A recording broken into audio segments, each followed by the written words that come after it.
So magandang araw, magandang gabi, anong oras man yung pinunod to mga Kuya Dens. At ayan, shoot tayo ng panibagong video ngayon for another vlog. At meron lang kasi din akong papakilala sa inyo. Ayan, kung mapansin nyo, nandito tayo sa loob ng isang sasakyan. Dahil nga doon sa thumbnail na nilagay natin kanina, isa na namang panibagong kasanawan sa ating mga adventures. Ayan, so sagutin ko muna yung teka lang, patay ko nga muna tong nag-record pala yung aking dashcam. So sa mga magtatanong siguro, dahil syempre mga nakaraang mga vlogs ko, videos ko, ang kasama ko sa adventure ko ay si Boknoy, yung ating Bajaj RE. Ayan, so paano kung may kukwento to?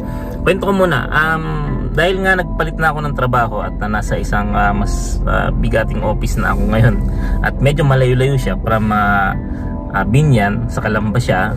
Ayan, sinabi ko naman na ata dun sa mga nakakarakong video, Camp Vicente Lim. Ayan, so malayo. Nung si Boknoy pa yung aking ginagamit para mag-transfer from Binyan to Calamba, nadaan ako sa Manila South Road. And sobrang tagal nung nagiging biyahe ko, 2 hours.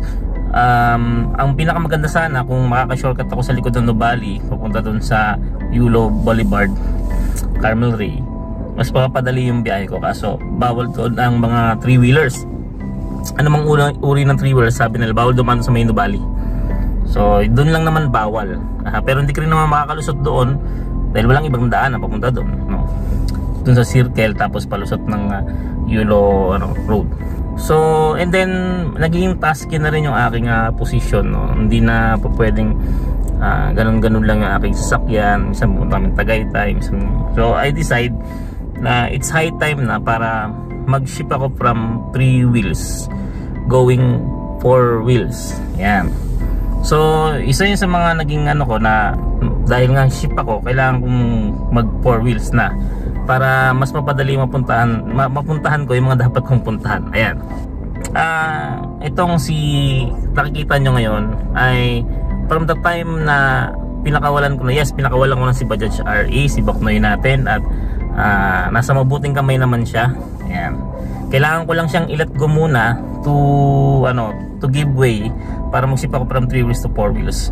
Although naka-promise ako sa sarili ko na darating din ng time kapag maluwag na yung finances, na yung magkukuha ulit tayo ng panibagong Bajaj RE. Ikausap na ako dyan. Surprise na lang, sana makita kami ng personal. Okay, so yun yung kwento. Kaya hindi nyo na ako nakikita ng vlog din na kasama si Boknoy. Nasa mabuting kamay naman siya actually. Tapos nag-ship na ako sa 4 wheels. So kukwento ko lang. So well, actually kung naging plano ko is kumuha ng second hand na sasakyan at dahan-dahan na lang siyang ayusin para magkaroon akong 4 wheels, kasi kailangan ko na siya sa bago kong trabaho ngayon. So nag-ipon ako ng pera, and then bumili ako ng second hand. So ito yun, lipat ko sa inyo. Yan, so Mitsubishi Lancer 1997. Hindi ko lang alam kung GLI o GL, basta Lancer Itlog. Siyempre second hand, mura ko lang naman din nakuha yan. So i-expect mo mayroon pang papaayos, mayroon pang ipapagawa. Then na-realize ko, sabi ko, gagastos lang din ako sa sasakyan. What if mag-brand new na lang ako, kasi kaya na naman ng salary ko yung mag-brand new. Hindi naman sa kalakihan yung sahod ko. Kaya lang, para hindi naman, kasi nung nagsa-second hand ako na sasakyan, alam mo yung aalis ka, gagala ka kasama yung wife ko, may ma-certain ka na sana walang masira, walang kumalabit dyan, tapos biglang matitirikan ka. Kung gano'n lang naman lagi yung aking worries, why not na mag-brand new na lang ako para hindi naman ganun kabigat yung worries ko. Syempre, so pinag-usapan namin ng wife, and then nag-arrive kami, sige. So that's why kumontak ako ng mga agent ng iba't ibang car brand, car dealer, Mitsubishi, yung G4, gusto ko rin kasi yun. Tanong din ako sa Toyota, Wigo, MG, and then Suzuki. Tapos nagkausap kami ng asawa ko, kasi matagal na namin gusto yung Suzuki Expresso. Both ako, before pang mag-pandemic, nakikita ko na kasi yung Suzuki Expresso. Pandemic, before ba o dahil nakatira ako sa Parañaque dati, malapit doon yung kasa ng Suzuki Parañaque. Nung lalakad ako, nakikita ko siya. Pandemic, pas madalas ko siya nakikita pa rin. Sabi ko, ang ganda naman ng sasakyan to, maliit pero naabutan ko po noon yung ina-offer pa nila is yung tawag dito, yung mga manual pa, wala pang AGS no? Then siguro yun, nag-usap kami ni Mrs. Sabi ko, tingnan natin kung ano yung ma-approve. Awa naman ng langit, na-approve yung dito sa Suzuki. So kinausap ko yung agent, paano ba ang magiging down payment, paano ba yung magiging monthly. Kaya naman, kasi ano naman, paghahatian din namin ni Miss yung hulog. Siyempre mas malaking percentage kasi mas malaki yung sahod ko. Binabase namin sa kung magkano yung sahod para naman hindi mabigat. So yun nga, na-release naman, eksaktong birthday ni wife na-release ito, kaya magka-birthday sila. Tapos ang tawag dito, pang ilang days na, siguro kung kung ginagawa ko yung video na to, pang 7th day na nito, so isang linggo pa lang sa akin. Siguro pag nakaisang buwan ako, i-review ko siya, pero ipapakita ko rin yung pictures as long as so ito ay Suzuki Expresso AGS. Dapat talagang kukunin ko manual kasi nasanay ako sa manual, pero mahirap na daw kumuha ng manual ngayon, sabi ni agent. So kumuha ko, sige, tinesting ko, drive test ko yung AGS. Okay naman yung AGS, para din siyang automatic, pero hindi siya yung automatic na katulad ng mga drive, yung sakyang sedan, ibang mga brand. Iba kasi yung feature ni AGS. So pag-uusapan natin sa ibang vlog. So yun na nga, na-release. So may monthly na akong babayaran bukod sa bahay ngayon. At ito na yung nagiging service ko ngayon. So dito muna sa loob, iikot ko kayo. So ito yung nasa pinakaharapan ko. Nakikita kayo ba yung security so ito yung pinakaharap ng Suzuki Expresso. Ano ba yung mga resipo? So meron tayong infotainment sa harap. Nasa gitna yung kanyang ang tawag ito, speedometer. Tsaka yung detail ng gasolina, ng lapit natin ng gear. Ayan. So yung mga mga nakailaw nasa panel, kung ano yung mga detail na yun, nakailaw yung wala akong seatbelt. Ngayon lang yan nung pumarada ako, tsaka naka-handbrake. So digital na yung kanyang speedometer. Ayan. So aircon, airbag to sa passenger. Ito ay airbag naman sa yung dating Suzuki Expresso, wala yatang ganito alam ko. So ito na nakita ko na lang siya sa AGS, pero ewan ko, baka may mga may-ari ng manual dyan na mayroong ganito na control sa radyo, sa call. Kasi pwedeng ikabit sa cellphone tong infotainment natin. Mayroon kasi dito ang mic kung sakaling may tatawag. So nandito sa gilid yung kasi ito switch na to, ito pala muna, ay para sa adjustment ng side mirror. Yan, sa left and sa right. Tapos ito yung adjustment. And then ito ay yung para sa automatic off, kasi may feature si AGS na kapag matraffic ay nag-automatic off siya. So ito traction control. So madalas kong ino-off to actually. Nagtatanga ako hindi siya nag-off ngayon Ayun pindot ko siya, lumabas doon yung off A. So automatic. So dito sa gitna, siguro ipa-full review ko to pagka one time. Pinakita ko lang sa inyo yung pinakaaloob. So tingnan natin sa labas. So ito yung aking Expresso. Ayan, ikot natin.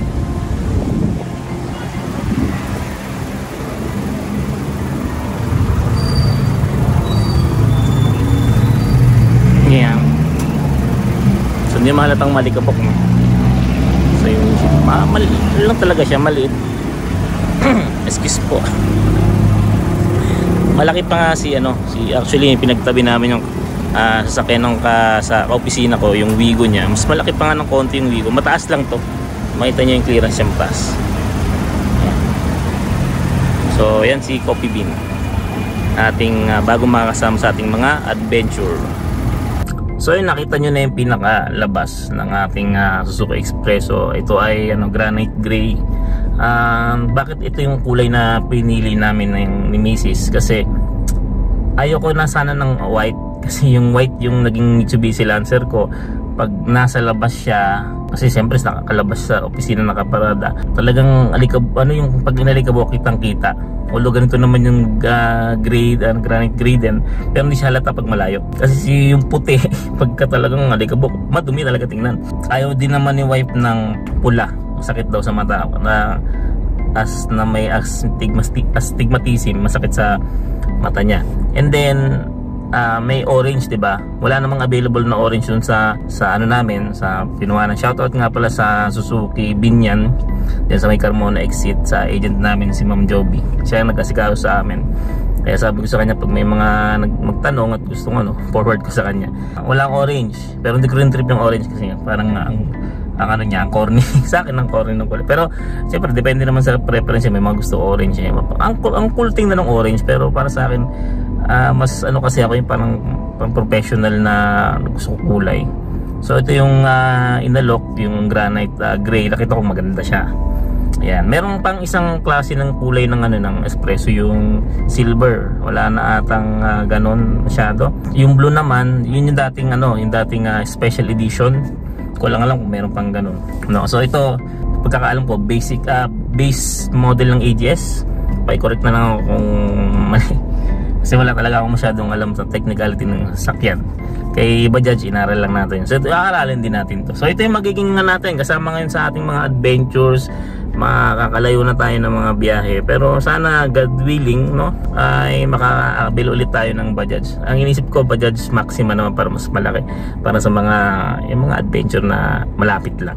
Ayun, kwento, si Bajaj muna ay nasa mabuting kamay naman, nagagamit naman ng maayos kasi kasama ko naman sa trabaho ko yung kumuha gamit ng family niya kasi malapit yung bahay niya sa opisina, so yun ang ginagamit sa service ng mga bata.